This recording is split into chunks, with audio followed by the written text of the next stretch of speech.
Kış geldi, hastalıklar kapımızı çaldı. İyileştik diyenlerin de şikayetleri bir türlü bitmek bilmiyor. Şikayetin merkezinde geçmeyen öksürük var. Peki bu inatçı öksürüğün çaresi yok mu? Ya da soruyu şöyle soralım, doğal bir çözümü var mı? Elbette var.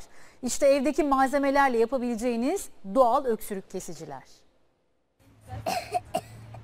Öksürüğümüz hiç geçmiyor. Hep öksürük. Geçmiyor. Kaç aydır öksürüyorsunuz?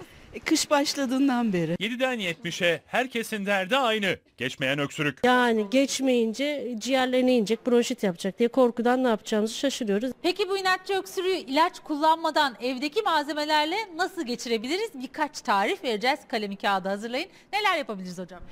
Öncelikle soğanın antioksidan aktivitesinden faydalanmak istiyoruz. Rendelenmiş soğanla elmayı bir süre pişirip kaynatıyoruz. Ilıdıktan sonra çocuklarımıza içirebiliriz. Öksürüğü kesmek için bal ve kırmızı turp tam bir mucize. Balın yumuşatıcı etkisinden faydalanıyoruz.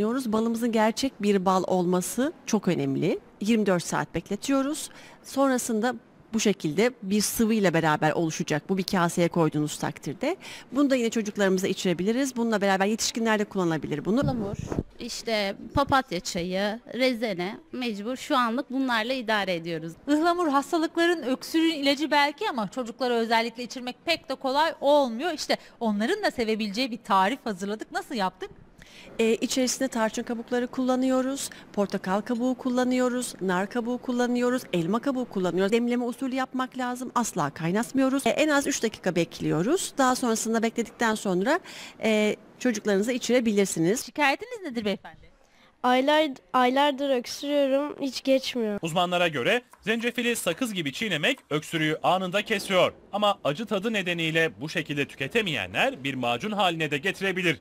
İşte tarifi. Özellikle karabiber, bal, limon ve zencefil rendesini karıştırıyoruz. Yine çocuklara bu şekilde yedirdiğimiz takdirde boğaz enfeksiyonlarında daha bir yumuşama ve azalma görebilirler. Öksürükte de keza aynı şekilde. Eğer içemiyorsa, bu şekilde yiyemiyorsa çocuğumuz, o zaman sütün içerisine karıştırabiliriz bu karışımı. Yine bu bitki çayının içerisinde kullanabiliriz.